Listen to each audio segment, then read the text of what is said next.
I'm going to give a 5-minute warning, not a warning, an exhortation. 5-minute exhortation to be back in the sanctuary for our next session. Thank you.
I've been told, yeah, I've been reminded by Auntie Letty that 10 minutes has been over. So Auntie Letty is holding me accountable to make sure we try to make, try to watch the clock.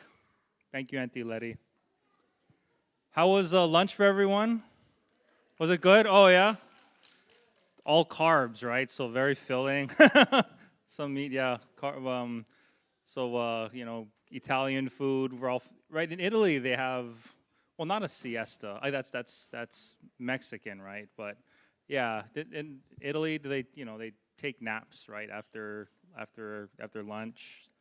If anybody needs to lie down on the pew during, no judgment. I do it all the time. Okay, so if anybody needs to take a nap, you're fine. Actually, I think we have a napping pen in the back. Michelle just brought a napping pen in the back. So if anyone needs to take a nap, you're welcome to lie down and relax. Also, if anybody needs to just walk around as well, that's fine. You can walk, up and down the walkway or in the back if that just helps you to stay awake. This is always the hardest time of any conference, right? The afternoon session, the after lunch session is always the hardest, right? That's always the hardest to stay awake and make it through. That's always the hardest for me. So, yeah. We'll just kind of give everyone a couple minutes to get back in. But we will, again, thanks for texting your questions into the to the number here. And I think we've got some good stuff to get through.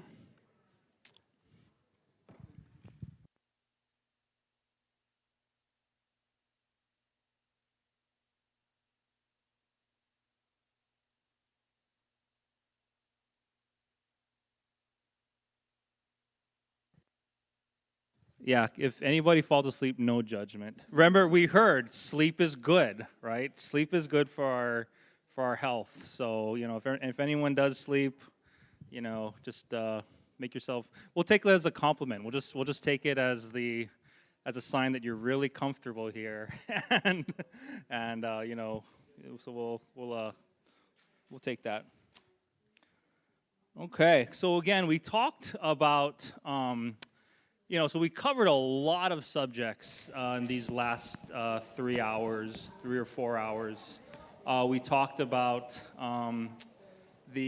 started off with, again, just more emotional issues that common to all that we experience. We talked about life-dominating sins. We talked about, and then the area of mental illness and the physiological and whatnot. And so you guys have sent in some great questions, and so I'm just going to kind of filter through them. Some of you asked questions that are kind of related to each other, so I'm just going to kind of, just kind of maybe combine some of them into a general question. So we have here...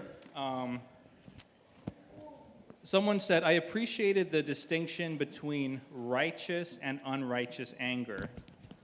When does depression become sinful?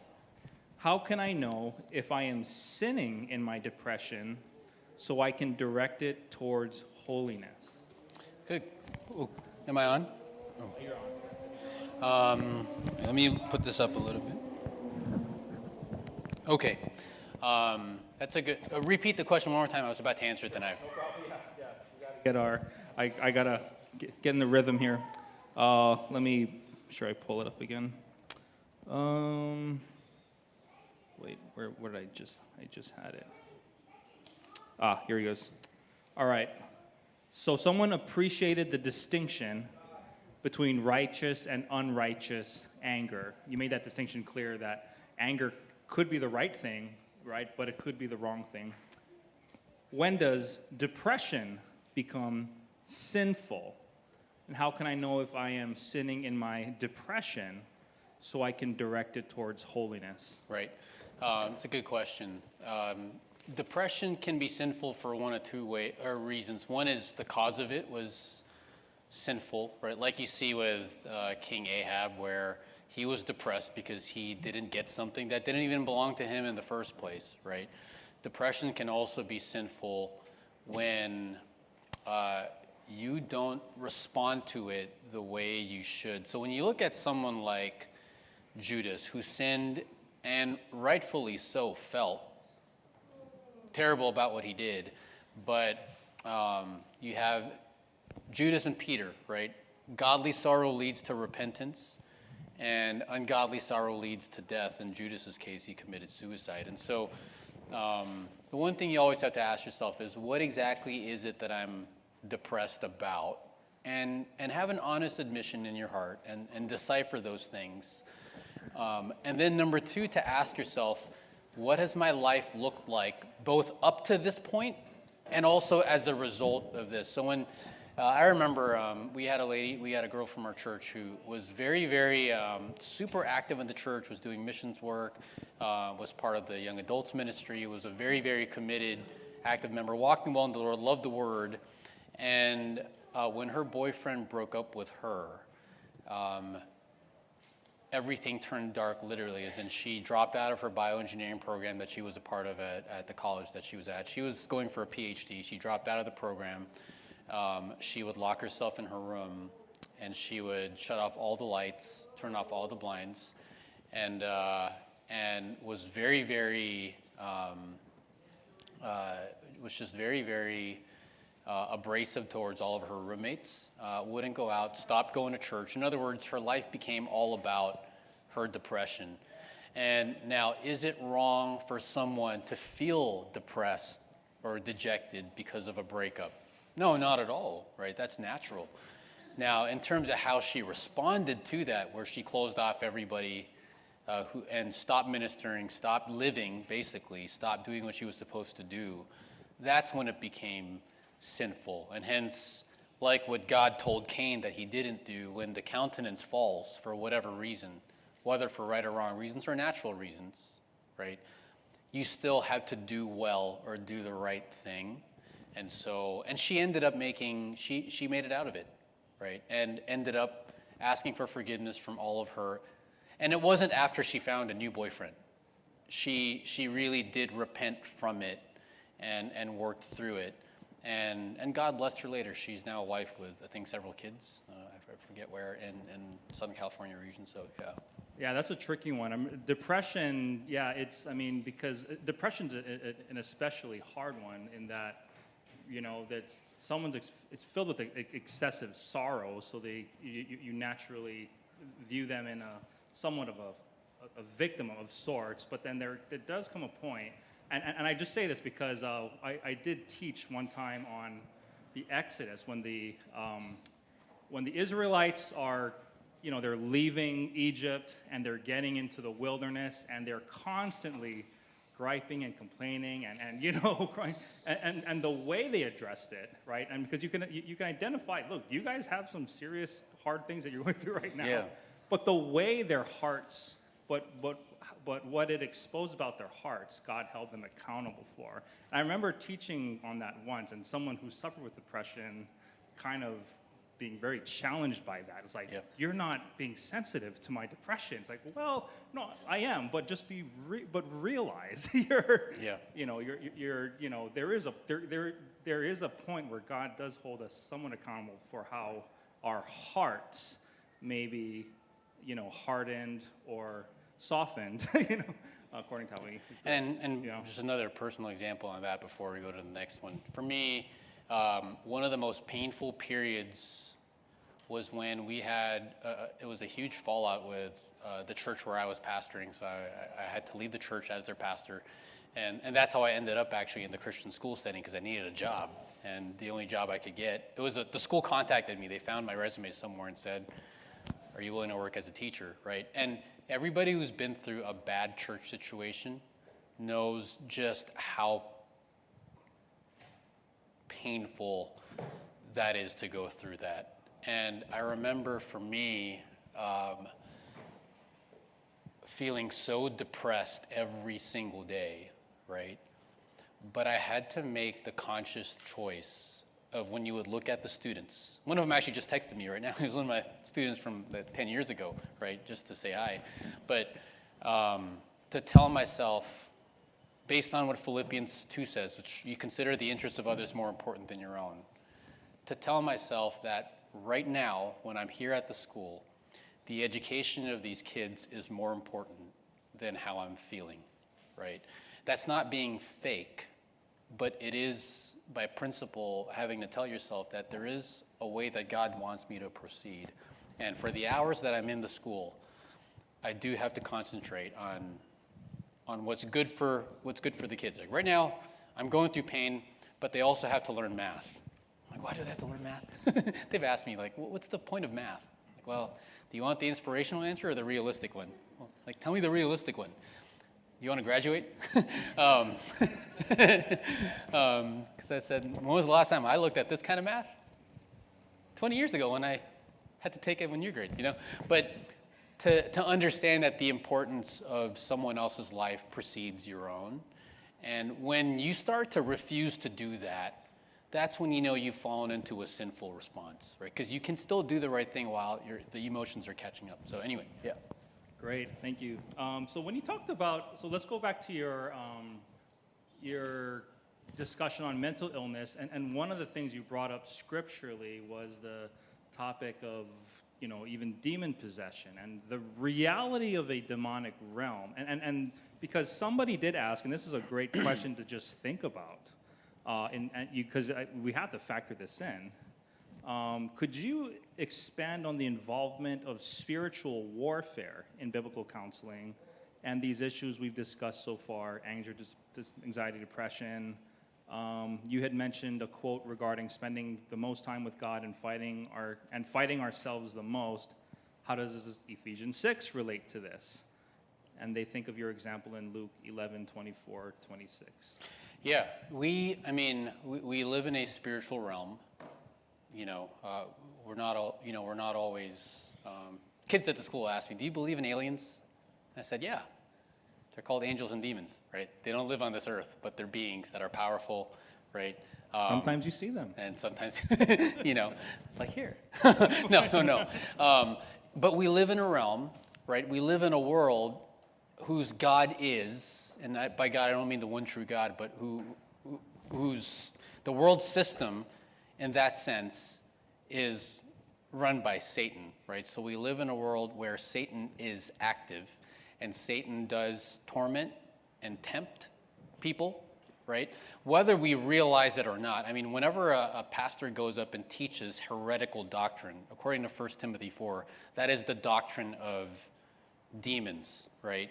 And so, that said, right, so that we have to understand.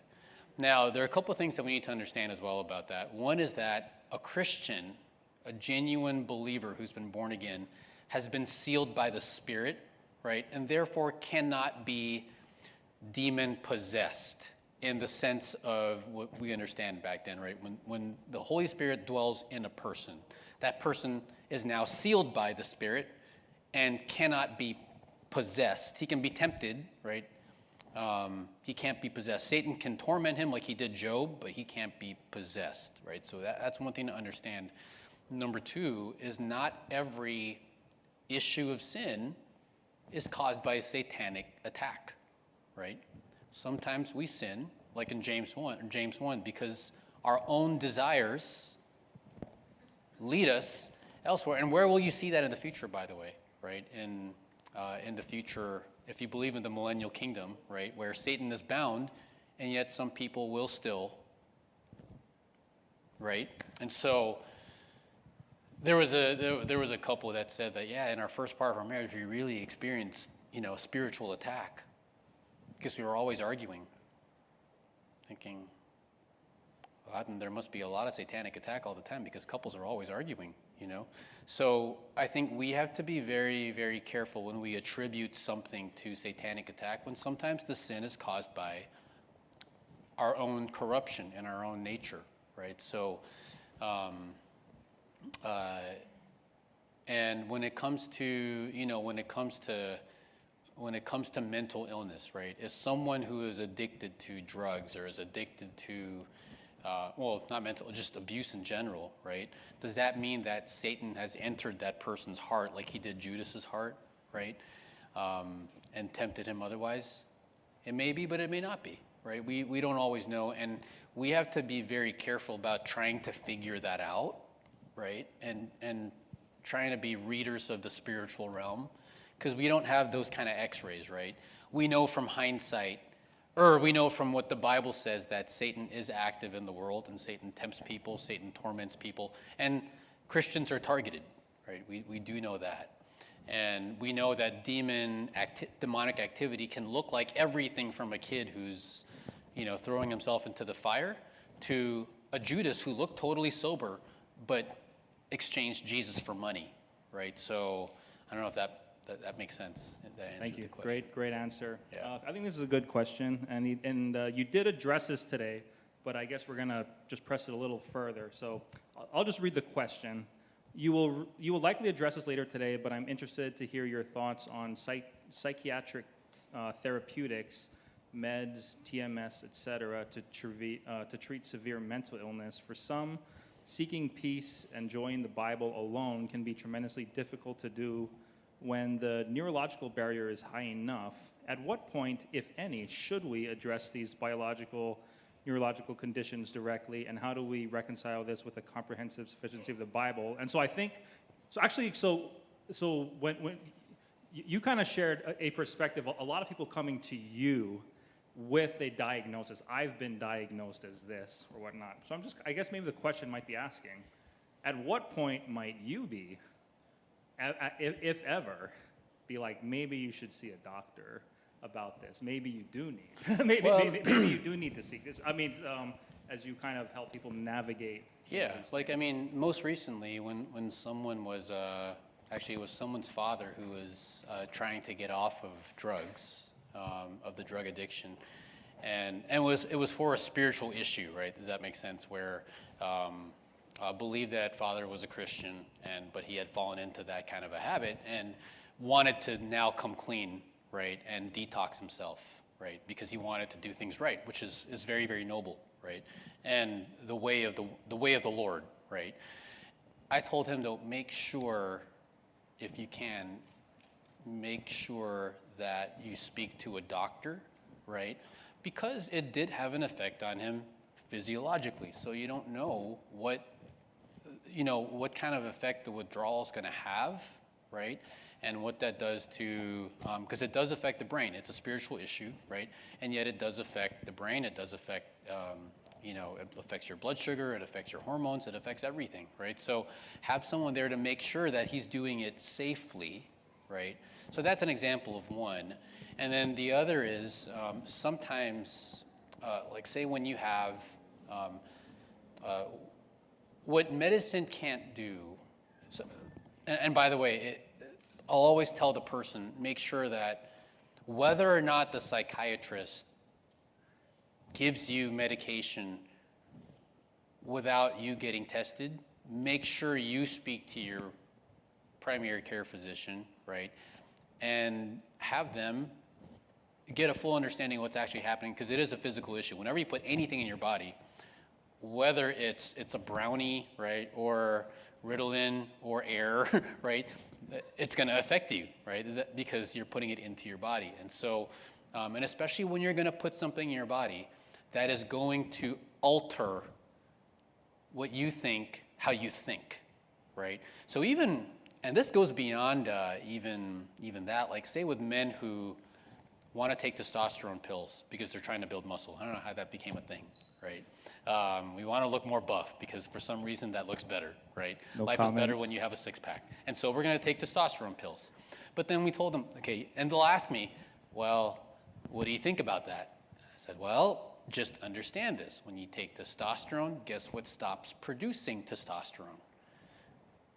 Down there. And guess what happens then? You're now susceptible to testicular atrophy, which means that your sex drive is also going to go down, and it's going to be more difficult for you to engage with your wife in that way. And so have you taken that into consideration? Because that happened to some people, right?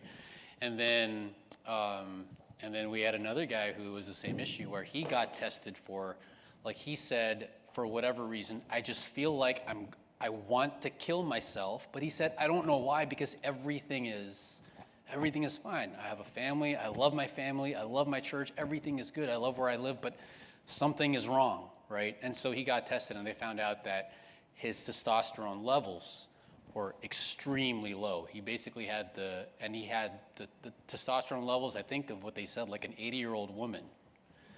That's not good, right? And so because the male body is not meant to function in that way, and so they gave him those pills, the testosterone pills, but the problem was that messed up what we just talked about. So they tried doing something else where they gave him pregnancy pills, because that, when you give someone the pregnancy pills, I guess your body tries to offset it by producing testosterone, which caused another problem because he said, now I have the hormones of a 14-year-old boy.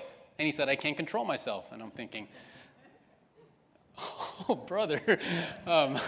Maybe this is where the disclaimer on the screen comes on, is that we offer no medical advice. But all that said, right, sometimes it's more than just, okay, let's sit down and think about all the happy thoughts of life, right? Sometimes if you're a 30-year-old man and your testosterone levels are at the level of an 80-year-old woman, is there a place for medication? Right? So. All right, we'll leave it at that. Thank you. But that's what we said at the beginning. These are complex issues, right? But the goal is is always, but the heart issue is always present, and that's what we have to always keep primary focus on, right? Is regardless whatever physical things, physical symptoms that may or may not be our fault, and may or may not be the best course of action, what God is always looking at is the heart. And that's the goal of biblical counseling, right? Is that we are always seeking to ensure that just whatever life is bringing to us, and in the physiological mental illness realm, there's never a point where God's word doesn't speak to our heart and not speaking to our attitudes or what we're worshiping or seeking or how we're reacting, right, according to our nature. And again, so as important as these, again, it is important to address these, to talk about these things, right? But at the end of the day, right, God's not going to hold us accountable for how well we performed, per se, in the physical. He's going to hold us accountable, right, for our spiritual condition, for our spiritual attitudes and reactions and what's not. So I guess just to bring it home. So another question, and then maybe this will be, I'm not sure where we are. This one, maybe one more. But the word discernment. What do you mean by discernment in the context of identifying mental illness? Is it spiritual? How far do you trust a sense of your discernment into another's circumstances? How do you improve your discernment? So just qualify and elaborate on the word discernment. Yeah, discernment, I mean, your literal Greek word means to cut through, right? So to distinguish one from the other. I mean, if I were to look at, a gray wolf and a Siberian husky or an Alaskan Malamute, right? Discernment. I mean, you have those hunters, right, who shoot dogs because they think it's a wolf because they couldn't distinguish one from the other, right? This is in places like Montana, Alaska. A discerning eye is one that can tell one entity from another, right? And so when it comes to spiritual discernment, what it says in Hebrews 5 is that people who are spiritually mature should have the discernment to recognize or to distinguish, their senses are trained to distinguish good from evil, right? And part of that means that, and discernment, we need that in all aspects of life, right? Like if there's a conflict situation between two people, who was right, who was wrong, who contributed what, who deserves what, right? And so back then, that was left to the elders and the priests to discern. Number one, was there a motive, right? Number two, is there restitution that's required? Number three, what was the gravity of the sin? Number four, was there intention? You know what I mean? Now, when it comes to issues, I'm assuming this is a mental health question, right? Or he kind of contextualized it with that. Yeah. So, and that makes sense. It's you being able to distinguish is the reason why this person is behaving the way they're behaving, because they don't have the capacity to do otherwise at this point, or they don't have the skills to, or because they're being rebellious, right? So I remember I taught a student who was diagnosed with a very, very extreme form of Asperger's, right? And was a student in our class. And Asperger's and autism. And so for her, structure was very important. Doing things her way was very important. And then the big question came to, should we as a school keep the student here because it didn't feel like there was any progress? Or should we ask her or ask the parents to consider another program for her? Because it was difficult. And then one of the issues that had come up is when she would ask the office for something and the office would say, not right now, she would literally jump over the ladies in the front desk to get what she wanted. And this was, I think, a 7th or 8th grade girl. And they said she couldn't. But then what we found out was in my class, when she would ask for those things and I would say no, she would completely comply. And we realized, I don't think this is an Asperger's issue. I think this is a respect issue. And that's part of the issue here, right? Now, did she still need work?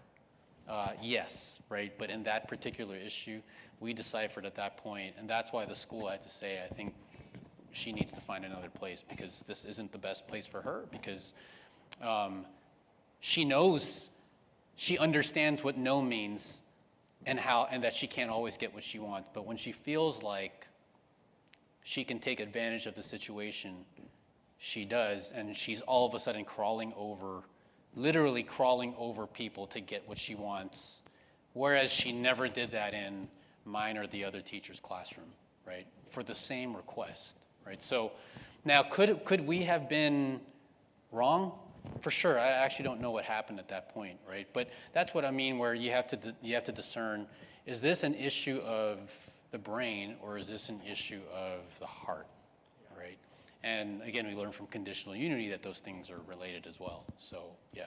Awesome, thanks. So we'll try to wrap this up. So just kind of rapid fire answers, if you will. Just a couple more just to, so still on the topic of discernment, let's switch gears a little bit and contextualize it in a person's capacity for understanding biblical truth versus an immature Christian who is still in need of spiritual milk. So I guess discerning to what level, you're expecting someone to understand the biblical, the biblical exhortations or even context of what the Bible verses mean. So again, on the topic of discernment, just kind of evaluating someone's capacity to even take biblical advice. Scripture, yeah. And that's where, by the way, which people in the church are going to be very, very good at that? It's the people who have the gift of discernment, right? How do you know someone's gifted in that? It's that they don't know how they do it, but they do it anyway, right? Like when they asked Spurgeon, how do you preach the way you do? Because he took no notes, right? He said, I don't know. But it's a gift, right? And so we have to be careful. I mean, there is training out there, obviously, right? But there are going to be people in your church who God has gifted to be able to discern when someone's ready to hear something and when they're not, right? Are they ready for the solid food, or do they still need to be kept on the milk? And that's up to the discernment of the pastor or of the person. Yeah. All right. What would cause a biblical counselor to choose to stop counseling a counselee? Yeah, two things. Actually, three. Actually, there are 10, but we'll just do three. Let's just do top two or top three. Yeah. Number one, when you, in all honesty, as a counselor, realize that you are not equipped to continue to help the person with the issue, right? Because sometimes we just have to be honest. Like, we don't know enough yet, right? But someone else does, and so you refer them to someone else, right? Number two is when you, again, discernment here, right? And where do you find that discernment? You ask God for wisdom. That's James 1, and he'll give generously.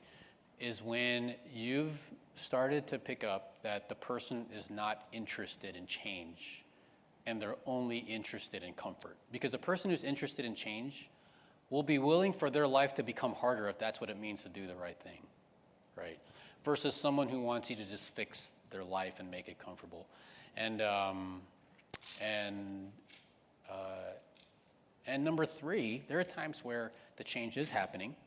The person doesn't feel ready for you to let them go, but you have to let them go at that point, because at some point, prudence, right, which is a quality of character that people have to develop. That's a biblical virtue.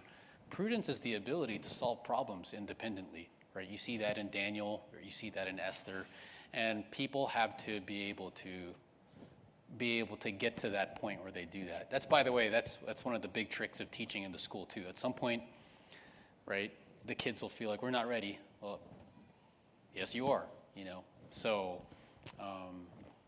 Awesome, great answers. Thank you so much, Dr. Cuevas. So again, we are going to have another Q&A session, so I might be able to get to some of the questions that were sent in that we weren't able to get to in this session. Feel free to keep texting your answers, and we'll do our best. But again, please just take this whole workshop as just what it is, and it's an introduction to just even how to think about these things. So we're all, hopefully, we all walk out of here with more questions than we know what to do with, right? So that if we walk out of here not having all of our questions answered, that's actually a good sign, right? That we've actually gained a lot. So just heads up, we are behind schedule today. So we're still gonna plow through and try to get everything done that we planned on doing, but if it takes, we will not take it personally if you have to leave and go home,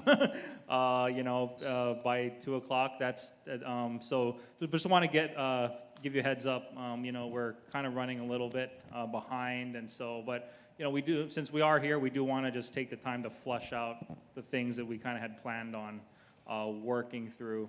So with that being said, I'm going to hand the baton back to you, and actually, you know what? Can I take your name tag?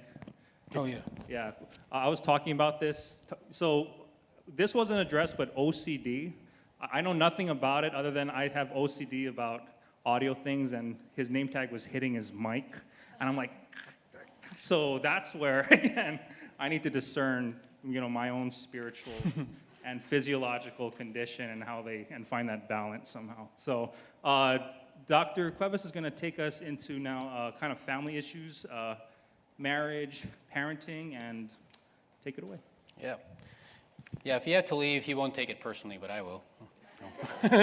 No.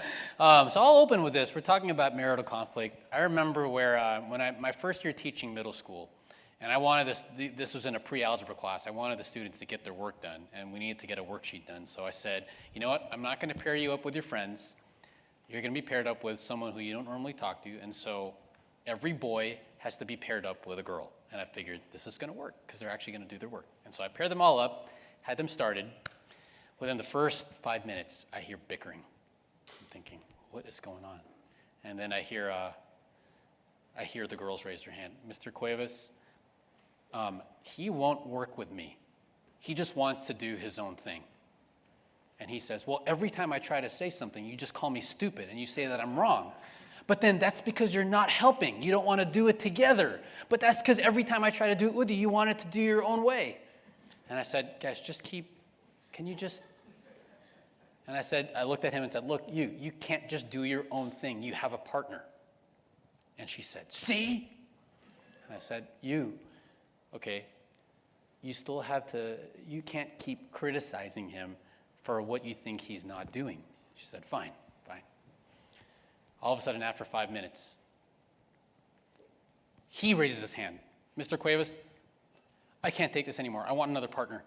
I'm thinking, and she said, you can't just leave every time you don't like something. No, I can't do it. I just need another partner.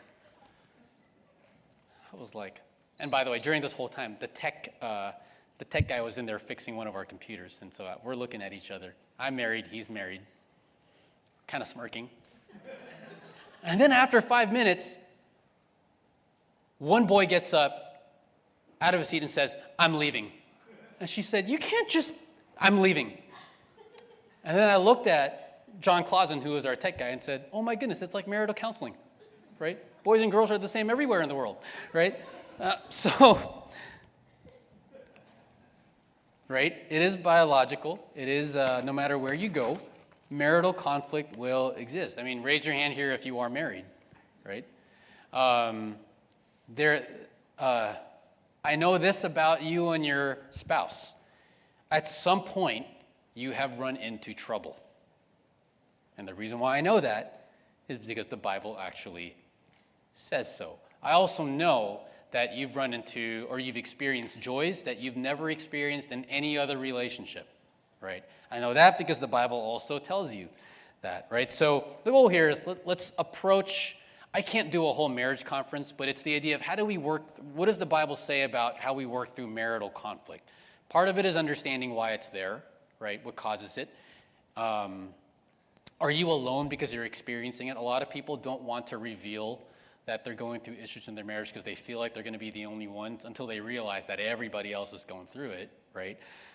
So for this reason, a man shall leave his father and mother, be joined to his wife, and the two shall become one flesh. Paul is quoting Genesis, but he says, this mystery is great. What is marriage all about? But he said, I'm speaking with reference to whom? Christ and the church. And so the very first thing that needs to be addressed in any kind of marital conflict is this, that both husband and wife need to know. You exist as a married couple ultimately to bring glory to Jesus Christ by reflecting the relationship between Christ and his church. It starts there. That's the baseline. So marriage doesn't exist. Have you ever watched Married at First Sight, that reality TV show? If you haven't, okay, I've watched it because my wife watches it, right? So I have to watch it with her, right? And it's the reason why so many of the situations just don't work. Part of it is there's no foundation of why your marriage even exists. So first and foremost, the marriage is not for you. It's for, you're involved in it and you benefit from it, obviously, right?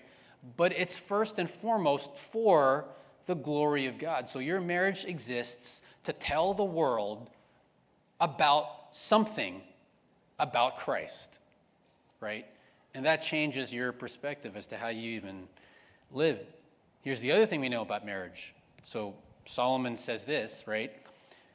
How do you deal with the vanity of life? Enjoy life with the woman who you love all the days of your fleeting life, which he has given to you under the sun. For this is your reward in life. And so we're not supposed to see marriage as this whole ball and chain thing, right? At the end of the day, right, God also gave us marriage to give us a brand of joy and fulfillment relationally that we will not experience anywhere else, right? My kids ask me that all the time, like, do you like mommy more than us? And I'll say, yeah, easy, right? Because she's my wife, right? And then that doesn't offend them, right? They actually need to see that. It's healthy for kids to see that their parents love each other, right? I mean, one time my daughter was watching some Disney movie, and what do they always do in Disney movies at the end? Someone always kisses someone. And then she said, she was like 8 years old at the time, Mom, Dad, I need you to kiss right now. And do it the long way, like they do in the movies. And I'm thinking, oh, what? Okay. And the wife says, but when Adam and Eve sinned, to the woman, okay, now I want you to remember when God told Cain, sin's desire is for you. In other words, sin is going to want to control you, but you need to master it. What is part of the consequences of sin? He tells the woman, your desire will be for your husband. That doesn't mean that you're going to like him a lot, by the way. It's in the same way that when he says sin's desire is for you, right? I knew one girl who told me the reason why she married her husband was because she felt sorry that he would never get married. I'm thinking, ooh, okay. When it says your desire will be for your husband, in the same way that it says it in Genesis, in other words, part of the curse now is as a woman, you are going to want to control your husband. You're going to want him to do things your way. You're going to want to manipulate him.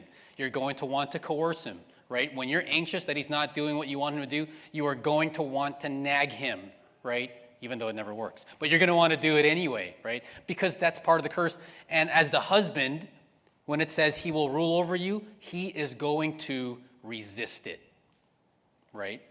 And so that looks like everything from, well, I keep telling him he needs to do this, and so, but he keeps staying at work late because he's trying to avoid it. In other words, that is now the dynamic of marriage in this world without the redemptive work of Christ, is she will want to control him and he will resist it. So why does marital conflict exist? Because someone ate the fruit. By the way, who brought sin into the world? Who, from one, what does Romans say? From one whose transgression? Man. It was his fault. But she gave it. But it was his fault. But she gave it. It was his fault. Right? So, just saying, right? It's always his fault, in other words.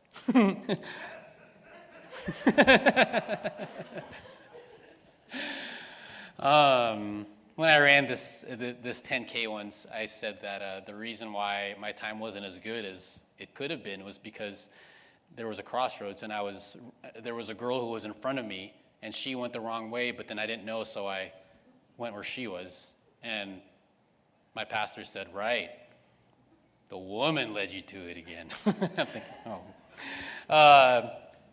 If you marry, okay, so this is what Paul's saying, right? Marriage is a good thing, but if you marry, so anyone here single but want to get married? Actually, you don't have to say, because I don't want to set you up with anybody, because there are people I know who have asked, anyone who's single who wants to get married? So I don't even want to know. But if you are, this is a warning. First, you have not sinned. If a virgin marries, she has not sinned, yet such will have what? Trouble in this life. And Paul said, I'm trying to spare you. So in other words, if you're gifted in singleness and you don't have to get married, but Paul said this is just an opinion, stay single, because if you get married, you will run into trouble. Plain and simple. Who runs into more trouble? Who knows? That's your perspective, right? Why do couples argue, right? What is the source of quarrels and conflict among you? Oh, wow. Answers that question. Is it not the source of your pleasures that wage war in your members? So the conflict comes from where? From inside each person, right? You lust or you desire, and you don't have, so you commit murder. You're envious, right? You're jealous. You want something, and you can't get it, so you fight and quarrel. So why do husbands and wives fight with each other? It's as simple as this. They both want different things, and one person won't give them what they want. And in our sin, what do we think is most important? That we get what we want. That's the natural inclination of sin, and therefore when we don't get it, we fight and quarrel, right? That's the biblical diagnosis of why there's conflict between people in general. So here's what's interesting, right? How does unity come then? Because there's this big thing on compatibility, right? If compatibility were the issue to a good marriage, then my marriage should have ended after like the third month, because I love sports. She's allergic to sports, like if we say that, right? I like big sporting dogs. She likes the fluffy ones that look fake, right?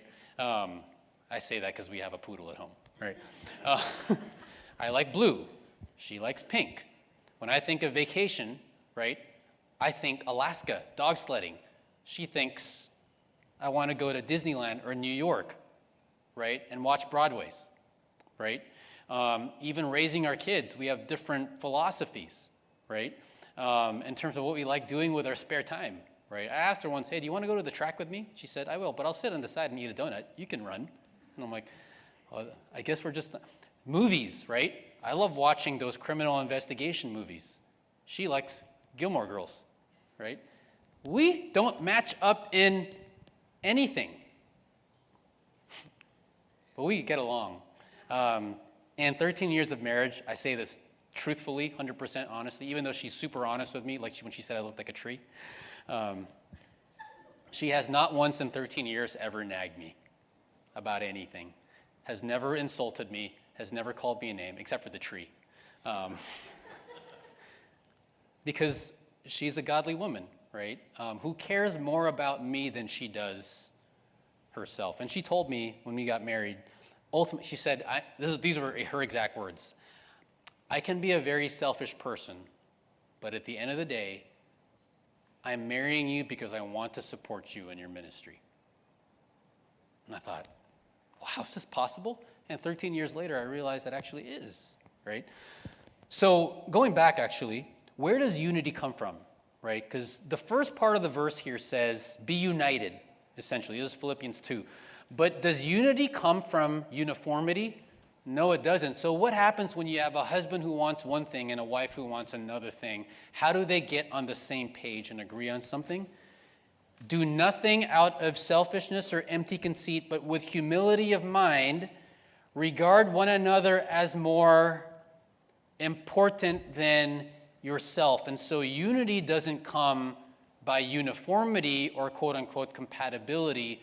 It comes through humility when both people understand that the needs of the other person are more important than their own desires, right? So first and foremost, that's where we need to start. And look at this one. This one we've seen for every other, this is a common counseling verse for every type of problem. No temptation has overtaken you, but such as is common to man, including marital problems. And there's a way out of it, right? There's always a way out. And so if you're a married person and you're struggling with marital problems, the first thing we need to understand, again, this is how to respond to it, is that you're not unique. No trial is unique to you. This includes,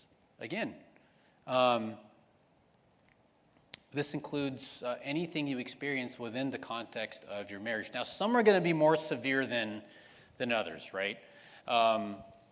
Like if a wife were to say, I don't know what to do because every time my husband comes home, he doesn't say hi to me. The first thing he does is he goes to the refrigerator.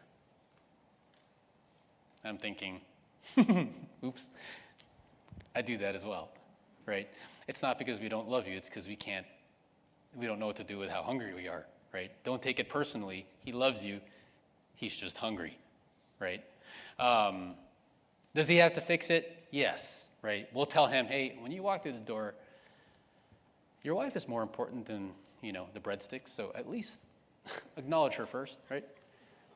It's a problem, right? And we'll tell her, no, your marriage is not ending. Your husband does love you, right? She said, I don't think he loves me because he never said. He does. He's just, Versus if a wife says, I don't know what to do because I found text messages on my husband's phone and it's from another woman from work and there have been some explicit comments that have gone back and forth. That's a problem, right? That needs to be dealt with. The good thing is, not the good thing, but the hope here though is that in either of those situations, right, your situation is not unique. That's what this verse is talking about. And there is a way out. Big one in marriage counseling, right? Why do you look at the speck that's in your brother's eye, right? Do you not notice the log that's in yours, right? Usually in marriage counseling, who's at fault? The other person, right? And you'll even see it even when you, he's a pastor, he knows, right? You see it even in the, when you're preaching to a congregation, you have a husband and wife there, right? And you say something regarding the marriage relationship or something, and you see one of them look at the other and go, right? What does that mean? You need to be doing this, right? And the other one goes, right? It's the same thing. Versus we need the very first thing. No matter how small the log is in your own eye, and no matter how big the speck is in the other person's eye, both husband and wife need to evaluate who first. Always, always, always themselves first. Even if it's 90% their fault, which a lot of times it is, right? And 10% yours, the first thing you have to do is get your 10% out. Deal with that first. Right? So here's another one. Another verse that, again, it's not a comprehensive treatment, right? But I don't think a lot of people have considered this in marriage counseling or even in parenting. You'll see this in the next session as well. Do not be excessively righteous and do not be overly wise. Why should you ruin yourself? In other words, that's not saying, remember, as believers, we hunger and thirst for righteousness, right? What this is talking about is when it says, don't be excessively righteous. You don't have to try and make everything right even in another person, right? And in a situation. And so, are there certain things that sometimes you just have to let go? That are actual problems, but you just have to let it go, right? What'll happen if, as a spouse, you try to correct everything wrong that you see in the other person? Right there is the answer. It says, don't be excessively righteous and do not be overly wise. Why should you what? So what's going to happen to you if you try to correct everything about the other person that you see that's wrong? You will ruin yourself, right? So, but then, on the flip side, do not be excessively wicked and do not be a fool. Don't allow certain things to keep growing, right? Why? Because why should you die before your time? Okay, so now in the marriage context, it's this. There are certain problems that if you don't fix and you let it fester, it will potentially destroy your marriage, right? So a couple walks in and she says, he never picks up his clothes from the floor. Not a good thing. Is it a deal breaker? Depends on how smelly the clothes are, I guess. But there are bigger problems, right? Now take this situation, right? You say, how are you guys doing in your marriage? Good. There was a situation that we knew of where they were trying to kind of hide what was happening, but I asked what had happened. And what happened was they had, I think, a 1-year-old daughter at that point, and the husband was downstairs, supposedly doing his quiet time. And mom was asleep, daughter was awake, was playing on the floor, was being louder than he wanted her, because what do kids like to be? Loud. And in frustration, he picks her up by the legs and pulls her upside down, and she hit her head on the hard floor.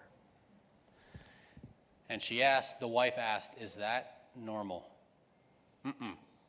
You need to do something about that situation, and he needs to get some admonition or help right away. You do not want that to fester because someone could die before their time. Do you know what I mean?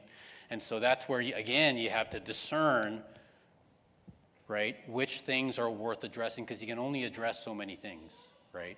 So, you husbands, any men here, right? There are plenty, okay? Live with your wives. Okay, so quit trying to run away from home when there are problems, right? Live with your wives in a what? An understanding way. In other words, according to knowledge, right? Why? As with someone weaker, literally as with a weaker vessel, not a more inferior vessel. Okay, so the word weaker there just means more fragile. Like when it talks about the weaker vessels, members of the body, right? My arm versus my eye, which one is more valuable? Actually, my eye, right? But which one is more fragile? The eye, right? Between my heart and my hair, right? Which one is more valuable? The heart, but which one is more fragile and needs to be protected? The heart, right? So that's what it means by the weaker vessel. And so, in other words, she is not like you. She's not built like you. She doesn't think like you. She doesn't feel the same way that you do exactly. Why? Because you are a man and she is a woman. So, I've had guys say, I don't get why she gets emotional about this. Like when I lived with roommates, they were all fine with it. It's because you lived with men. And thank goodness she's not one, right? She's a woman, and she has to be that way for your family to function properly, by the way. The fact that she is a more fragile vessel is a good thing, right? In the same way that if my eye was hardened, right, like a tennis ball, it wouldn't work, right?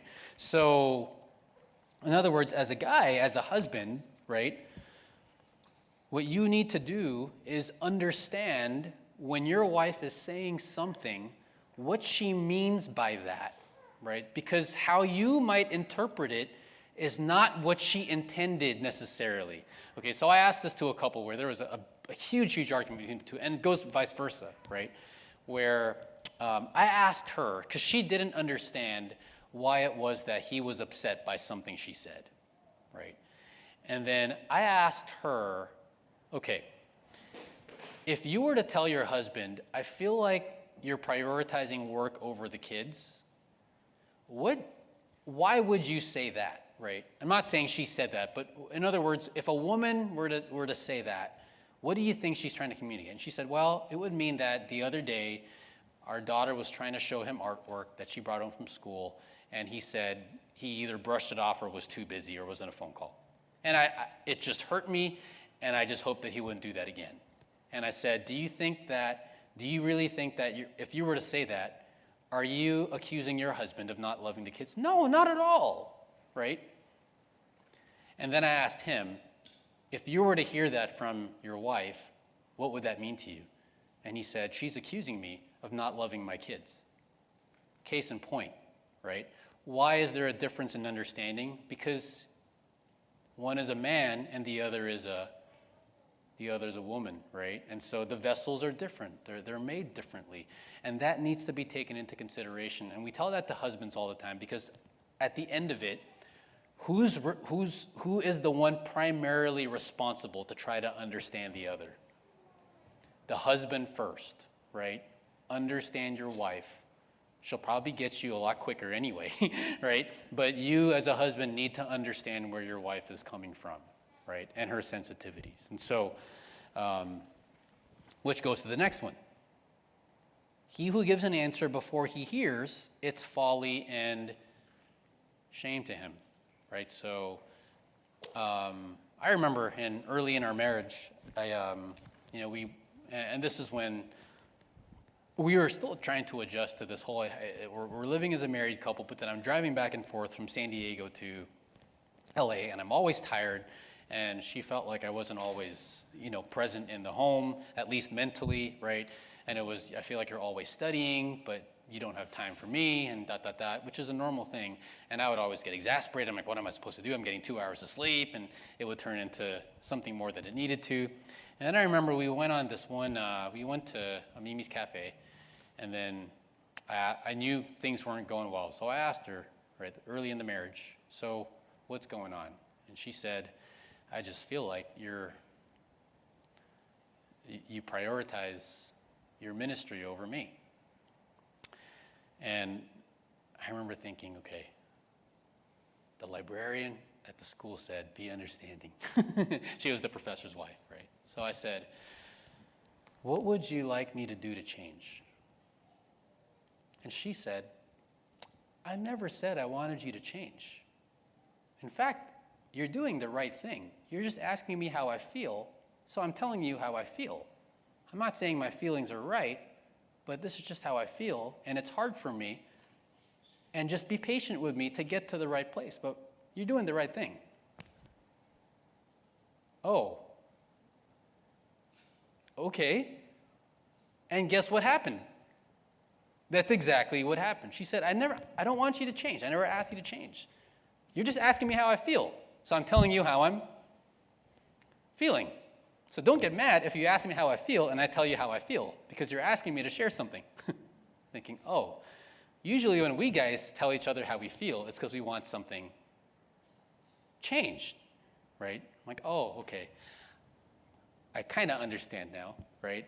And I realized that there are times where she'll bring something up, but it's not because she's demanding change. It's because it's part of the relationship building process where we get to be honest with each other and talk to each other, right? She actually said, as long as I get to say my piece, you can do whatever you want. Oh, okay. But I have to do what's right as well. So before you answer and defend yourself, right, as a spouse, get to what the other person is trying to say, right? And a lot of times in marriage counseling, like one time there was someone who called me Dr. Love because I'm trying to interpret what the other person's saying. And I am not Dr. Love, by the way. He was joking because I finally said, okay, when we have our session, here's what I want you to do. keep your computer open, I'll keep my computer open. And wife knew this as well, right? As she's saying something, I'm listening, and I'm messaging him through the computer. I know this is what it sounds like, but I believe this is what she means. And so it's literally, and she knows that. Wife knows that I'm doing that. And I said, I know you're about to get angry, but trust me, I think this is what she means. And then I'll say, just trust me. And he'll say, is this what you meant? And she said, yes, that's exactly what I'm trying to say, right? It just turned into a humorous thing after a while because so much stuff gets lost in translation, right? So here's another thing that needs to be taken into consideration in marriage counseling. Again, these aren't comprehensive verses, but what does it say here? This is the context of physical intimacy, right? The husband must fulfill his duty to his wife. So what is the husband's duty? To fulfill his, right, physical duties to his wife, and also the wife to her husband. The wife does not have authority over her own body. The husband does, and likewise the husband does not have authority over his body, but the wife does. Stop what? Depriving one another. Now, usually, guys look at that and say, see, right? That's my cue, right? And I remember one time where, talking to a couple, this one was over Zoom, where he's telling me, how unsatisfied he was with this part of their marriage because it just wasn't happening frequently, right? He was complaining that he felt like he was this and that and deprived. And she looked at him and said, I don't think you realize that I feel deprived as well. It's just that her needs were different in that sense than his. All he's thinking about is what I want, right? But he doesn't realize that she has, in that same realm of marriage, she has her needs as well. And so what I told him is, you need to then go back to 1 Peter 3 and understand your wife and know what exactly it is that she's looking for, right? Because that's the command from the Bible, right? And vice versa. So I remember in premarital counseling, I asked a couple once, we were just talking about this issue, right? And because this is one of the biggest issues in marriage that causes both divorce, adultery, infidelity. And I remember asking him in front of her, how often do you think about this issue? And he said, once every few minutes. And she said, what? Wow. And I said, I'm just preparing you, because he would never say that to you. And then I asked her, well, how often do you think about it? And she said, well, once every 2 weeks. And he said, what? He said, man, if I were you, I would get so much more done. Thinking, wow. But in other words, the needs they're not the same, right? Marriage roles are important as well in conflict, right? Because at the end of the day, right, what is the biblical command? Because it's the relationship between Christ and the church, right? Wives, be subject to your own husbands. Doesn't mean be a doormat, by the way. That's a whole nother, what do we do with that verse, right? But be subject to your own husbands. Why? Because the husband is the head of the wife, as Christ is also the head of the church, he himself being the Savior of the body. It is his duty to lead the family. But it says, husbands, love your wives, just as Christ also loved the church and gave himself up for her. So at the end of the day, right, when there has to be a final decision about something, whose will has to give in to whose at the end of the day? But at the same time, at the end of the day, if one life has to be given up for the other, whose life has to be given up? Does that make sense? And both husband and wife need to know the answer to that question, right? Otherwise, it's just going to be all about quote-unquote compromise, where we always have to meet halfway, right, or down the middle. So if we all did this, there wouldn't be any marital conflict, right? Love is patient, love is kind, right? Love isn't jealous, love doesn't brag, Love doesn't act unbecomingly, doesn't seek it, right? So, and how do we love? When the love of God is in us and is flowing out of us, right? So I often have to tell wives, right? So much of marriage counseling is making sure the husbands get their act together, but I did have to tell this part to wives. You have to remember that as his helper, are you gathering your strength from him or for him? Prepositions matter. For, right?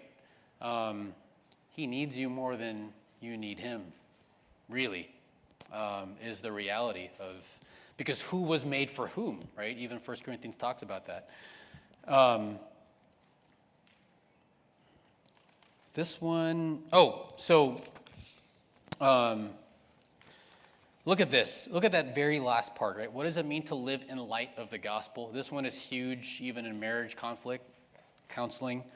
I do not regard myself as having laid hold of it yet, right? I'm not perfect. I'm not there yet. But look at this. One thing I do, forgetting what lies behind, past sins, past history, we keep our eyes off of it and reaching forward to what lies ahead. When we had to, we're having to coach the cross-country team now for our school, and there was a race we ran into Wai'a District Park, and we ran it while it was raining heavily, right? There was thunder, there was lightning. I'm like, oh, we're going to get sued for doing this race. But we did it anyway, right? And it was so rainy and muddy that a lot of the kids were slipping, falling. Some were literally face planting, right? And we told our kids, if you fall, what do? You get up and keep moving, right? As a married couple, you will hurt each other. That's part of the trouble that you'll run into in life, right? And some pains are going to be more painful than others, right? Some are going to cause a greater breach of trust, right? And there is a point where you have to now forget what's happened. Not that you pretend it never happened, but keep your eyes off of it and move forward. So I remember there was a couple ones where he was caught being in infidelity, right? It wasn't it wasn't habitual in their marriage, but he fell into adultery in one season of their marriage. And the big question was, should she go back to him or should she divorce? And what we would tell wives is this. I do believe what Jesus said, that there is a legitimate option for divorce if there is infidelity. It's not mandated, but it is an option. And the choice has to be yours. We as elders cannot mandate that for you, right? But what we did tell her, what we did communicate is this. If you go back in the marriage, you have to be willing to move forward and not the trust might not be there yet, but you have to be willing to move and walk forward and leave the past behind, right? If you can't do that, then it's going to be a problem. And you may not be able to do that. That's why you have to evaluate whether or not you can do this, right? It's your choice because the marriage covenant was broken. But if you do, because should I or should I not, right? Is you have to be able to move forward. And if you choose to divorce as well, if there's an option, you move forward not with anger but with faith, right? And so much will happen between couples in a way that will cause pain, right? And with this verse, all this is showing is that forgiveness is not an option, right? And how is it best for a couple to work through those issues is they have to reach forward to what lies ahead and leave the past in its place. Does that make sense? And not try to keep carrying it with them and then keep holding it in front of the other spouse every time something bad happens, right? If that's the case, I mean, my wife is very, very good at that, right? Where as soon as I ask for forgiveness, it's a done deal.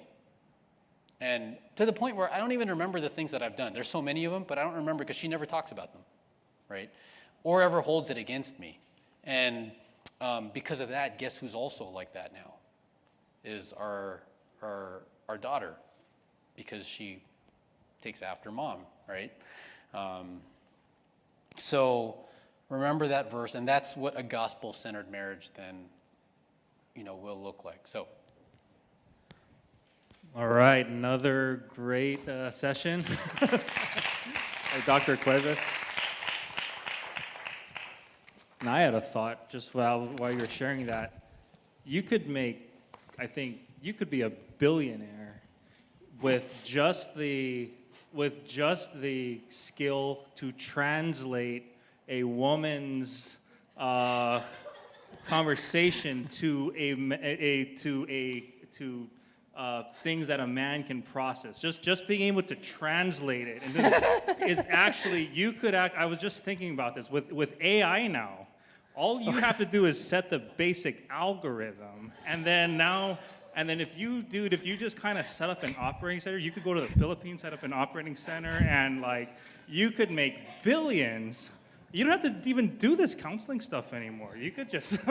There was one time where my daughter asked me, Dad, is it wrong to cry?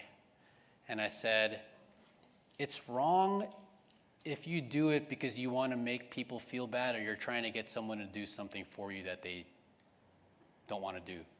And she said, oh, I know. And then he said, my son was there, and he said, wait, you do that? And I told him, Jaden, she just did it to you this morning. And he said, you did? And she said, yeah. So if you want to invest in a multi-billion-dollar venture, you text it in. Just really quick. So we'll take a quick 5-10 minute break. We'll go straight into the parenting discussion, and then we'll close out with a last Q&A. So please feel free to again take a break, text in any questions or thoughts you had, and we'll wrap this up within the hour. All right, let's go.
Just a reminder, we are going to have another session tomorrow evening here at 5 o'clock on how all this relates to the church. So again, we're just going to talk a little bit about parenting today. Session 7 is now, and then tomorrow we're going to have tomorrow night we're going to have another couple of sessions on just how this all connects in the life of the church, right? The whole point of the last 2 days is to just understand these things biblically, right? But then tomorrow night is just how to even think about how this is really applied in the life of the church. Because again, the goal is not that, because I know everyone is, my default will be, oh, well, you're having issues, see Dr. Cuevas. Oh, you're struggling? See Dr. Cuevas. Let me refer you to Dr. Cuevas. You're having marital problems? Oh, he's the man. Oh, you have addictions. He's the man. You know what I mean? That's what we kind of want to not rely on. Amen. God gifts men, with this level of expertise and gifting. But really, what we want to flush out tomorrow night is really the power of God's redemptive work in counseling really will come through the body of Christ. It's more than just one man or woman to carry upon themselves. And so just want to really encourage you to come out tomorrow evening at 5 to really wrap this up and talk about how we as a church will flush it out. So I know a lot of people kind of had to leave. That's fine. So we'll just, you can just wrap it up. Take us through the last section on parenting, and if there are any questions, we'll walk through them, but we'll try not to, push this too much longer. So, all you men. You are troopers, by the way. When we, for the doctorate classes at the Master's Seminary, class would be from 8 o'clock to 2:30 or 3, sometimes 5. And we felt so bad for the professors who had to teach us after lunch because we were all just checked out. That's how it works, right? And so I have a great appreciation and respect for the fact that you're able to persevere this long. So, but let's talk about how the Bible speaks into, and when I say parenting, if we can focus on something here, it's parenting problems, right? Because the reality is that parenting is hard. So I remember doing one parent-teacher conference recently, and I told the parents he's doing great. He's doing great in class. His attitude is great. All the teachers love him. His classmates love him. He's getting an A in my class, and I even read the comments that the teachers had made, about the student. And then Mom said, "That's great. So can you tell us how to get him to take the trash out?" We're thinking, obviously, right? There are problems at home, not big problems, but they're natural problems at home. That's what it comes with the territory of parenting. And then I told another parent whose kid was in our cross-country team, I said, his attitude is great. He never makes any excuses. He's always game for everything that we do. He runs really hard. What a great attitude. And she said, "Man, that's so encouraging to hear because that's not the kid we see at home." And the one at home loves to whine, never wants to do anything, always complains, and ... And I think all that said, we understand that parenting is not easy. Parenting has problems. And here's why, right? And we'll get to some of these verses afterwards. But Proverbs 10 says that a foolish son brings grief to his parents, right? So when children act foolishly, who gets most grieved? It's their parents, right? So if you remember your childhood, right, how many times you got your parents on edge because of some things that you did, either habitual things or just some things that you did, whether it was you got into a car accident or you got into drugs, right? You put your parents through some kind of grief because that's what we parents will feel. But Proverbs also says that what's bound up in the heart of a child? Foolishness, right? And so guess what parenting is going to have a lot of?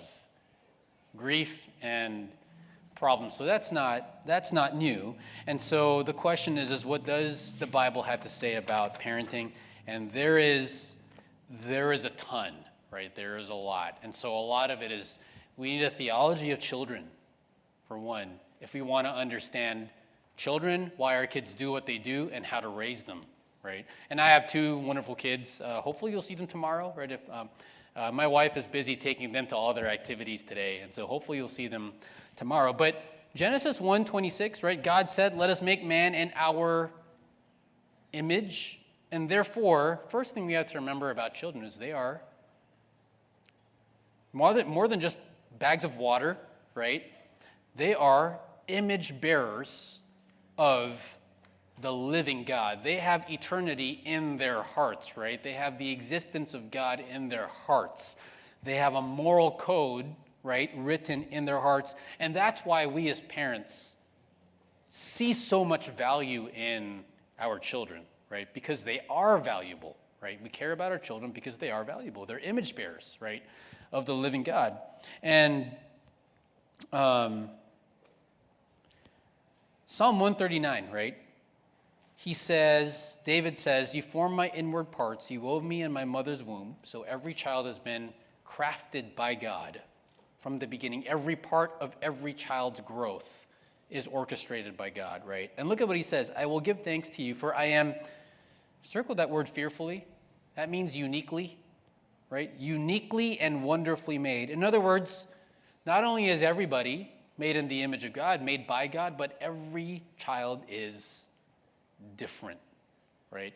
And where do a lot of parenting problems come from? It's when parents do what between children?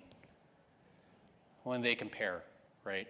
I mean, even growing up, I really don't think it was intended to hurt me, but I remember getting a Christmas card from one of my parents, and it was meant to encourage me, actually. And the card said, I was 14 years old, 14 or 15, I forget. I was in 8th grade, that's all I remember. And the card said, and it was from one of my parents, I am so encouraged by how you're growing, because the more and more I see you grow, the more and more I see your brother in you. And, okay, I mean, I see some of you smiling, but why do you think that was hurtful as a child? Because I'm thinking, the only reason why they like me is because they think I'm becoming like my brother, right? Who, by the way, led me to faith. So I'm super thankful for him. So that's a whole different story, right? There's no bitterness between us, except for that part, right? But still, so every child is uniquely made, right? And 1 Corinthians talks about that, how you can plant, you can water, but who causes the growth? God causes the growth. I mean, in our home right now, my son loves to plant. Literally, we have a garden at home. We live in an apartment, and he's turned our lanai into a little garden. There was one day where, we're eating at this restaurant, and they give those lemon garnishes, right, as part of the food. And he said, Dad, are you going to eat that? I said, no. It's just a lemon garnish. He said, well, can I have it? And he takes it home, takes a seed, plants it, and it's now growing. We don't know where that ability came from, because my wife and I kill every plant that's given to us. There's no such thing as a green thumb between me and her. I don't know where the desire came from, except for maybe I love dogs, he loves plants, I was obsessed with dogs, he's obsessed with, I don't know, but I never told him to do that. But as you water, as you raise them in your home, and then one day I see my daughter, you guys know what an aerial is, a cartwheel without hands? At 7 years old, she just did it herself. Thinking, how did you do that? Because Mom and I can't do that, nor did we teach you, right? God just grows kids into their uniqueness, right? And that, we have to be careful as parents of trying to morph our kid into a particular picture that we think is what we want them to turn out, right? Because, and they may, at the same time, is that God's will for their lives, right? Now, Christ-likeness is one thing, but should they become a doctor? Should they go into construction? Should they do tennis? Should they do ballet? Should they like plants or dogs or this or that? Each kid is unique, right? So we have to understand that about our children. Another thing we understand about kids is this: behold, I was brought forth in iniquity, and in sin my mother conceived me. So every parent here, what came out of you in the hospital? A sinner, right? A human being made in the image of God who has something in him that wants to rebel against the will of God. And as he gets older, that will get stronger, right? So we have to understand that about our kids as well. As this one, foolishness is bound up in the heart of a child. And foolishness involves wickedness, but sometimes it's just doing the wrong thing. And what do kids love to do, by the way? Have you realized that? They love to do the wrong thing. Why do we have so many rules in school? It's because without them, we would love it if our kids were born 18, right? If they figured life out by themselves. But children naturally want to do the wrong thing, right? Because foolishness is bound up in the heart of a child. But yet they also sometimes do things that you're like, who taught you how to do that? Good things, right? And it's because they're also image bearers of the living God. So that's why parenting is so joyful and so difficult at the same time. Have you realized that? If you're a parent, who here is a parent of young children right now? Are you alive? It's tiring, right? And you constantly have to watch them, right? And again, why is parenting so hard? Because for us, for kids who are not, so I'm a teacher, right? And so therefore, you hear kids say foul language all the time, right? And at some point, you learn that, okay, kids just have to be let out of that, right? And it doesn't affect me the way it did, But then I remember the one time where I came home, or I went to pick up my son from school, and he was in first grade. And he was with his teacher, and his teacher said, "Do you want to tell your dad what happened?" And my son is in almost tears, and he said, "Dad," and he said, "But I'm going to get in trouble." And teacher said, "I'm glad she said this, but remember, you do the right thing no matter what the consequences." And he said, "Dad, I called someone the F word," and I said, "You called someone fat?" And he said, "The other F word." And I remember thinking, oh boy, right? What do I do? And we got to the car, and I'm thinking, of the million things I could have said, the only thing that came out of my mouth was, "It's okay, Dad did the same thing in first grade." And he said, "You did?" And we talked about it. And then I asked him afterwards, "So what exactly did you say and why?" And he said, "Oh, because I thought it meant to be quiet. And there were two girls who were being really loud. And so I said it because I thought that's what it meant because that's what our next door neighbor says." And I said, "No, that's not what it means, obviously. But as a father, right? If that was any other kid, I could have brushed that off. How do you think that made me feel as a father?" There's grief, right? And he's never done that since, the one and only time, right? And it was an honest mistake, right? He didn't know, and yet it was a foolish mistake, and who felt worse about it? Parents, right? And all kids do that, but when it's your kid, you feel it, right? Here again, what is the source of quarrels? We talked about this in marriage conflict, right? But same issue, right? And especially when the kids start to get older, because what starts to develop in them that you're not ready for a lot of times? They have a what of their own all of a sudden. They have a will. And the older they get, and some kids are just more strong-willed than others. It just is like that. And by the way, does that mean that kid is going to be a delinquent when he gets older? No. Some kids just have a stronger will than others. And when that will happens to be different than yours, guess what happens? It sparks, right? So, and that's the reality of what it's like to be a parent. Now, something to think through as parents, right? Actually, did I? There's actually a verse here that I forgot to put in your notes, right?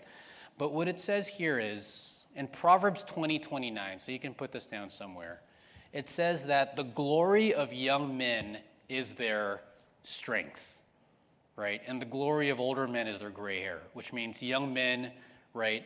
The thing that really stands out about young men is their strength, their physical strength, their energy. Whereas with the seasoned men, what stands out about them is their wisdom in life, right? And what we've told parents, which is true about our kids as well, right, is you have to realize that at some point, your kids are going to want their freedom. And at some point, they will grow stronger than you, and they will get that freedom. You cannot stop, at some point, a child from doing what they want to do. They will do it, right? Because they will get to a point where they will be stronger than you, because you're going to get older, and they're going to reach their peak, and you won't be able to stop them from doing what they want to do. That is the reality of parenting. The question is are they going to get that freedom because you handed it to them with skill, right, and trust? Or are they going to get that freedom because they had to rip it out of your hand and now there's a broken relationship, right? So just something to think about, right, with parenting. And therefore, at some point, right, early on, you have to start entrusting what to your kids? More and more freedom. And a lot of parents are afraid to do that, right? Because they're just concerned. Mary was like that, right, with Jesus in the temple. She freaked out when he was gone for 3 days. And by the way, Jesus never apologized for that. But he did go home and subject himself to his parents after that. But she wasn't ready, right? And some parents are more inclined to want to keep protecting their kids more than others. Does that make sense? Like I remember this one time. This wasn't even with our kids, but it did show the difference between me and my wife, right? We had our poodle. We had just gotten the poodle like the month before, right? And we were on the second floor of our apartment complex. It was one of those where you just walk up the stairs and you're at your unit. And we're trying to encourage the dog to go up the stairs because the dog was afraid to go up the stairs, right? And here's me going, just get up, right? Just go up. And she's like, oh, don't be scared, just go up. And all of us, because the dog was at the bottom, all of a sudden, our dog is Joey, right? Out of nowhere, he just runs up. And then my wife starts crying. And she said, I wasn't ready. We were telling him to go up the stairs. He went up the stairs. What's the problem? I wasn't ready to let go, right? And so in some homes, it's mom, and in some homes, it's dad. Sometimes with their daughters, it's dad who won't let go, right? Sometimes with sons, it's mom. Sometimes with son, it's dad. It depends, right? But it's natural for a parent to be afraid to hand their kids freedom, right? And trust them with that. But what we have to remember is at some point, they are going to get it, right? So when it comes to now, how do we deal with parenting, or the problems that come with parenting kids, right? Same verse here. A lot of times when parents come and bring their kids in for counseling, a lot of times it's actually this. This is the case I get the most often. My parents say, right, can you counsel a lot of times it's our teenage son. But who are they presuming is the cause of all the problems? The teenage son, right? Whereas a lot of times, parents are contributing quite a bit. There was a case once, it was one of the saddest cases that I had, where I was actually with a student who I taught in his freshman year of high school. And I had worked with a student as a teacher in the classroom, but also had to work with a student in his home for tutoring, right? And the parents were one of those where they wanted me to keep working with the son and basically fix their son's issues because they were so anxious about what was happening with their son. But just observing the home, I remember thinking, I am afraid, and I told this to my wife, right? It's just a feeling, but I'm afraid he's either going to try to run away from home, he's going to try to hurt his parents, or he's going to try to kill himself. And it wasn't because of his issues. It was because of how parenting was happening in the home. It was so controlling, right? Like when the son, as a teenage boy, would ask if he could have a snack, mom would take out a plate and put 2 crackers and say, "This is all you get," literally, in front of me. And he would say, "Can I have more?" And she would say, "No, this is as much as you get." And he's a growing teenage boy who was taller than me, right? He needs more than that for a snack, right? I mean, some kids eat whole boxes of pizzas for snack, right? A couple years later, he tried all 3. He had to get sent to a military school to get him away from his parents. He ran away from home a couple times, and then by the time they called me again, he was at a hospital because they had checked him in because he tried to overdose. And yes, there was a problem with, talk about mental health, but so much of it was contributed by parents, and they did not see it. They really thought it was all his fault when it wasn't, and that's what I'm saying.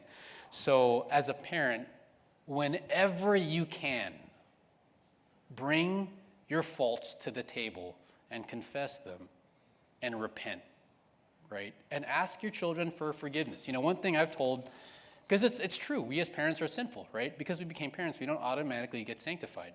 And what I've told, because parents always ask, well, how do we keep our kids away from these people and that people? And I told them, the sins that your kids are going to be most in danger of are the ones that they see from you every day, right?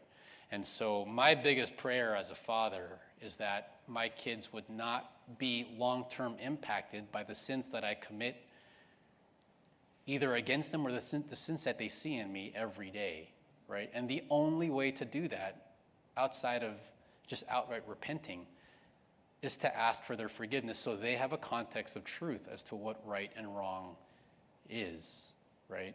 Because they need to know that. Fathers, right?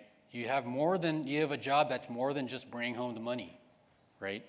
Do not, what's interesting is parents love to tell their kids, it says children obey your parents. They love to bring that up. By the way, who is that verse directed to? To the children, right? I mean, yes, we teach our children to obey, but who is that verse directed to? The children, right? The way it's written in the Greek, Paul is talking to the children. So, but as a parent, what should be our first line of thinking when it comes to parenting? It's not get our children to obey, even though they have to. It's what? Fathers, in particular, do not what? Provoke your children to anger, right? Do not exasperate them to the point that they get angry. And parents do that all the time. But instead, bring them up, raise them up. Literally, when it talks about raising them up, it's get them out of the nest, right? Your job is to equip them for freedom, equip them for independence. Fathers in particular, you have to do that by the discipline and the instruction of the Lord, right? A lot of parents resort to lecturing versus just disciplining, right? But we have the discipline and the instruction of the Lord. So and here's another one, right? Fathers, do not exasperate your children so that they will not lose heart.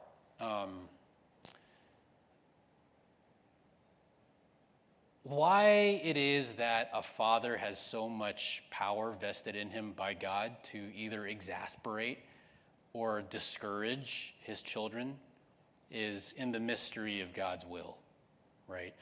But what I've seen, with kids is that, especially in youth counseling, is I have never seen an angrier child than a boy who sees hypocrisy, in particular his father.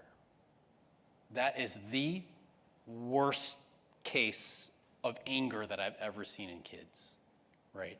Not sons who have dads who are drug addicts, not sons who have dads who are alcoholics, not daughters who have moms who are constantly yelling at them.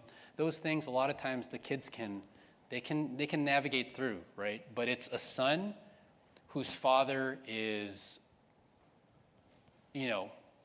outwardly righteous, but inwardly wicked, like a Pharisee. And that it's always the son and the father. That is the most fragile relationship in the home, right? And so dads, it's a warning to us, right? And I know that in my relationships at home, the one that's most fragile is the one with my son. It just is. It is that way. So, and that it's so easy for me to exasperate him to the point of discouragement, right? I mean, yeah, you know those times where you say things and you intend it to be just a corrective thing, and you literally see their heads drop, right? And you're thinking, that's not what I intended, right? And you see these sons who say, they actually mean it. They'll say, all I want is to know that my father is proud of me, right? But he won't say it, right? So, so much of parenting is we as dads have to get our acts together, right? Here again, back to this one, in the context of parenting, you have to pick and choose right? Which things are worth correcting and making a big deal of, and which things are just let it go, right? Like your son forgot to do his homework. Have we gotten on our kids for things that were not a big deal? Well, yeah. And if we try to correct as parents everything wrong that we see in our kids, guess what's going to happen? We will ruin ourselves. Does that make sense? And so, again, there's picking and choosing. So how do we discern that? That's from the wisdom of God, right? When we ask ourselves, is this thing worth bringing up? And continually correcting, right? Because there are some things that are more important than others, right? I mean, I remember a mom one time telling me just how worried she was about her son and how she keeps getting on him for this and this and that and that. And I said, you know, at the end of the day, he's a great kid. He loves you. He's a good kid in school. He's respectful to his teachers and his classmates.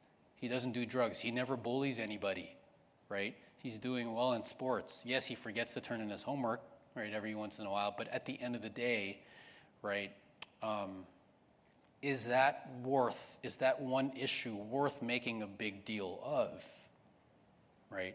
Now, should he be doing his homework all the time? Yes. But how much do we make of it? Does that make sense? And because there are bigger problems than that, right? So we look at the big picture and ask ourselves which things are worth bringing up and which things are worth, just let it go and time will, right? You know, when parents sometimes ask me, especially with boys, right, they'll say, but he's just not responsible, he never this, he never that, he doesn't take initiative, and we'll say, you know what, the reality is that boys and girls are different, right? The trajectory of growth is different. Girls they mature faster, and it tends to be more linear. It's much more predictable. Boys are very S-shaped. Sometimes it's like they're not making any progress, and one day, boom, they change. And mom will say, oh, that's great, so there is hope, so he will change. I said, yes, he will change. She said, so when do you think it'll happen? I said, when he turns 30. If then, right? And I understand that that's why you can't compare, right? So look at this one. This is talking about when they were to take the memorial stones, right? And Joshua is saying, and God says, let this be a sign among you, that when your children ask later saying, what do these stones mean? Then you explain, right? So what are kids, I mean, we all have family traditions, right? We do this, we go to church, we go to grandma's, you go to school, you do homework.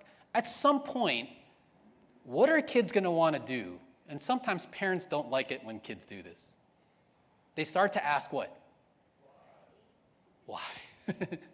And when we're exasperated, what do we usually say? Because I said so, right? Or that's the way it is, right? But it's natural and good for kids to ask questions. And at some point, it goes from a mandate to what? Explanation, right? And that's parenting.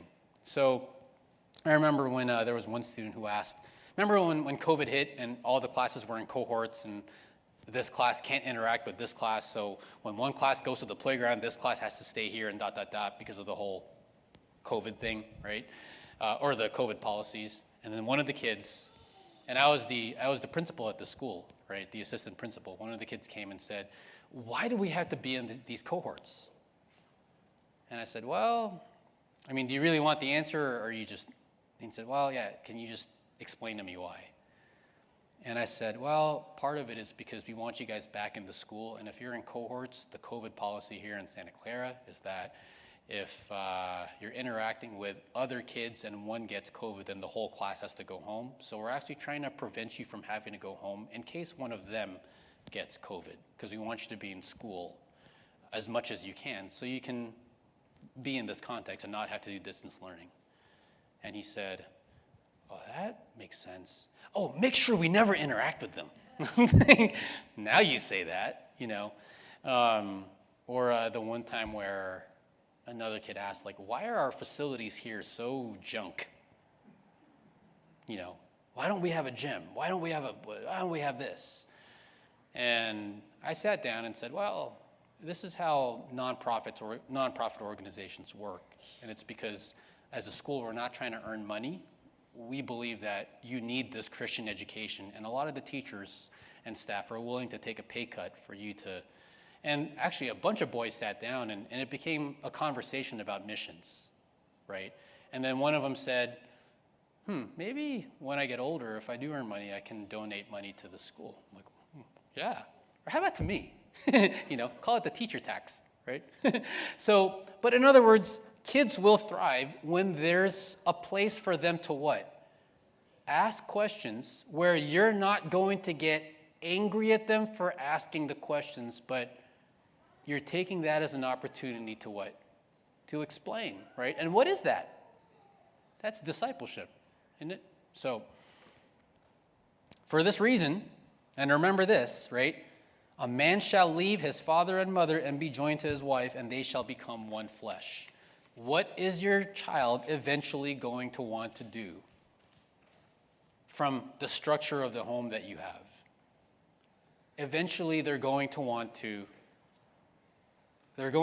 leave, right? They're going to want to form their own relational network, their own friends. And what do teenagers want to start doing that sometimes gets parents upset? Parents saying they never want to spend time with us. They always want to just be with their friends. Now, as a child, you have to honor your father and mother always, right? But is that necessarily a bad thing that they're trying to break off? No, because it's at some point they will have to, right? At some point they're going to, because it's part of, that's Genesis 2:24, "A man shall" what his father and mother? A man shall leave, right? And part of parenting is teaching your kids how to leave well.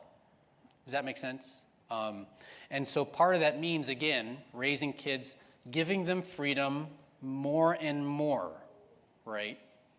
So, again, God created man in his own image. In the image of God, he created him. And God made man as what? Male and female, which means that boys are going to be different from girls, right? And I've had to think about this even in the classroom, both in the home and in the classroom, right? Because you're dealing with kids all the time. Boys are different than girls in how they learn, plain and simple, right? And I have to structure the class in such a way that works with both, right? And you have to understand how boys work, and you have to understand how girls work, right?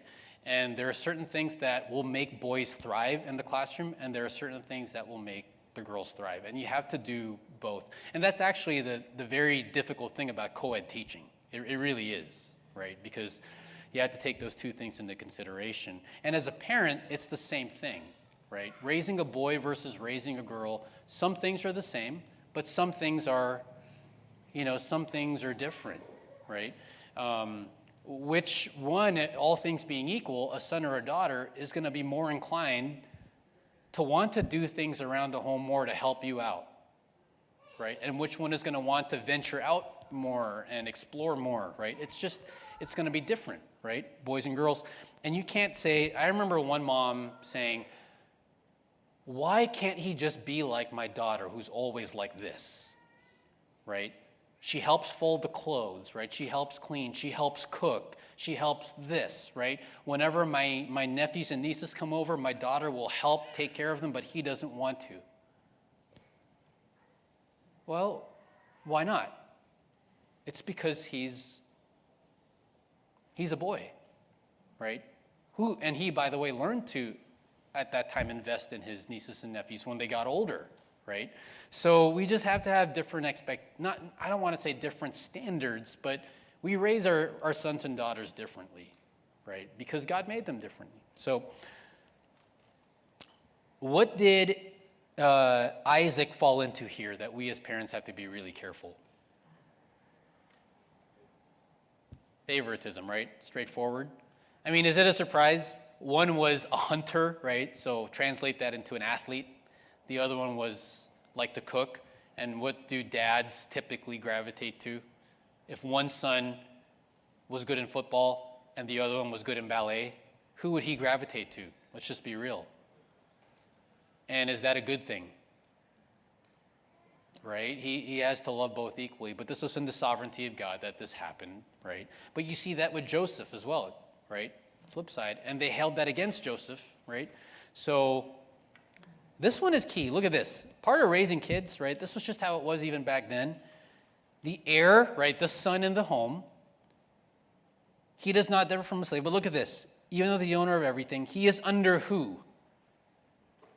Guardians and managers until the date set by the father. So who's involved in the raising of the son? More than just his parents. It's healthy and good to have other adults speaking into the lives of your children, right? There was one time where I got called over to a home because mom and son were at a standstill. And it had been like that for 24 hours, right? Son was at fault for this one, teenage boy, and was at a standstill, refused to say sorry. He refused to talk to her, right? So they called me over, and I had a good relationship with the son, which is why. And mom was willing to admit all her faults. So she actually, it was the three of us talking, and she said everything about what she had done, which in my perspective was minor, right? But he was at fault. He wouldn't admit it, and he wouldn't even look at her. And then I said, can I just talk to him outside? And she said, sure. So we talked outside. And I actually just sat there, and I said, just tell me what's on your mind. And he started, it was like a faucet, right? I don't think she was right. I don't think it was fair. I don't think I did anything wrong. Right? And then I just asked more questions. And all of a sudden, you see a change. And within a half hour, he was like, oh my goodness, this was my fault. And he said, can I go say sorry to my mom right now? And I said, well, yeah. And he said, can you come with me? And I said, sure. And he went over to his mom and said, Mom, I need to ask for forgiveness because I did this. Will you forgive me? And then Dad asked me, like, what did you tell him? And I said, I don't know. I didn't tell him anything. But I guess it's just good for him to have someone in his life outside of his parents who can be a sounding board, right? And again, the primary disciplers of their children are always parents, right? So parents, you can't just say, you know what, can you deal with our kid because he has problems, right? A lot of times parents will send kids to schools for that purpose and will say, you know what, stuff in the home needs to be fixed first, right? At the same time, right, let other people be involved in your children's lives, right? So part of the reason why I did have my son join cross country is because I know the coach and he's a good man, right? I'm letting him do this Robin Hood play because I know the missionary pastor who's running that play, and he is a good man, right?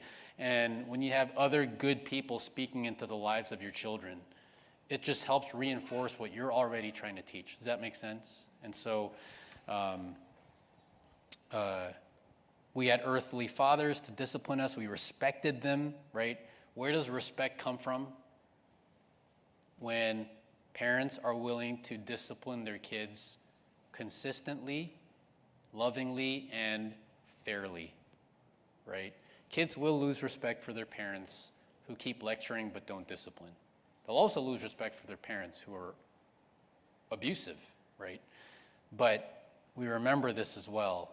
So there is a healthy fear that children are supposed to have for their parents, you know. I remember one kid telling me, he was in 8th grade at that point, and he said, I want you to know that I feel very safe when I talk to you, because I know you're not going to judge me. But I also want you to know that I'm very scared of you, and I will never disrespect you. And I thought, well, I guess those two things can go together. Not every kid has had that relationship with me. But what that did show me is that those two things can coexist. And as a parent, that's the kind of atmosphere we need to really work to create in our home, where our kids know that they are not going to get away with rebellion, but they're safe. They feel safe to talk and ask questions, right? And as parents, again, when we raise our kids, right, we have to ask ourselves, are we making them do these things because we want them to glorify God? Or, like what this verse warns, do not love the world or the things of the world, right? Are we raising our kids to do the things that they do because we're concerned about how we look, right? The boastful pride of life. And we don't want to do that, right? The lust of the flesh, the lust of the eyes, the boastful pride of life, that's not from God. So our kids are not there to make us look good. God has given us our children to raise, right, to nurture in the discipline and instruction of the Lord. And so we just have, that's for us now to be careful of, right? To make sure that we don't put that kind of pressure on our kids that you need to do this because otherwise you're going to make me look bad, right? So. All right. That was a lot. That was a lot. Thank you. Just out of respect for everyone's time, we're just going to cut out the last Q&A session. We're already almost an hour over time. So I know if you do have a question or things you want to ask, Dr. Cuevas will be with us tomorrow evening as well. Maybe you can pick his brain a little bit, but he's also preaching tomorrow. And he's going to be with us tomorrow evening as we talk about how we really live this out, apply this as the local church within the body of Christ. So we really want to take everything that we've gained and really learn to what it means to apply it, right, in our lives as Christians. And so, I'm going to go ahead and we'll cancel the Q&A time. Thanks for sending in your questions, and in due time, I'm sure you'll one way or another, you'll have your questions answered and addressed. But can we just get another hand for Dr. Cuevas? When we talked about our time, when we planned this out, I was seriously like, "You're seriously going to be able to teach Friday evening, Saturday morning, all through Sunday?" He's like, "Yeah, I can do it." I was like, "Really?" He's like, "Okay." And dude, I'm impressed. So, good job, brother. Thank you all for attending. Thank you for all of the the questions, comments, and just the fellowship that we've enjoyed this today. So we're just gonna go ahead and close our time in prayer, and we will hope to see you if you attend here at NBC. Hope to see we'll see you for worship tomorrow, and then tomorrow evening it is at 5. We're starting at 5, and so we just want to make sure that, again, we end well together tomorrow evening. So Can I ask Kaleo, can you close us just in a word of prayer? Would that be all right? All right, let's pray.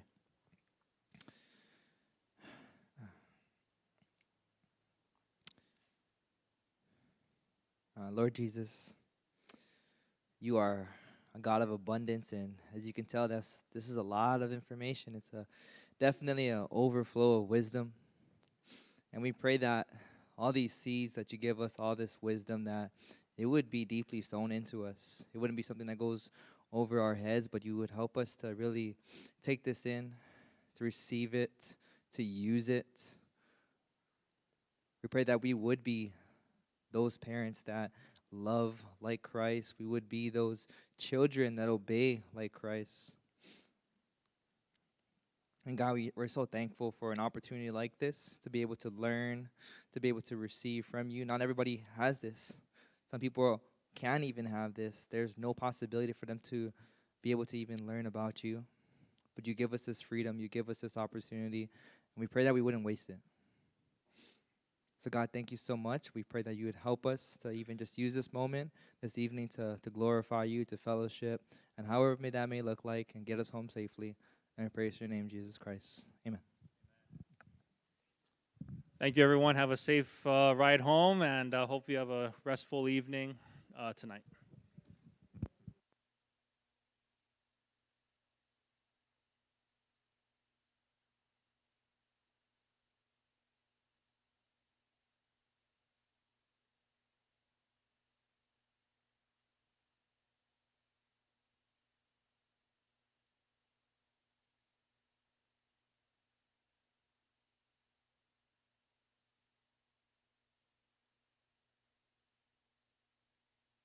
Check, 1, 2. Just to clarify, Dr. Cuevas is not preaching here tomorrow. He's preaching at another church. So, yeah, we have regular service here at NBC. So just to clarify any misconceptions. He will be with us tomorrow evening, though.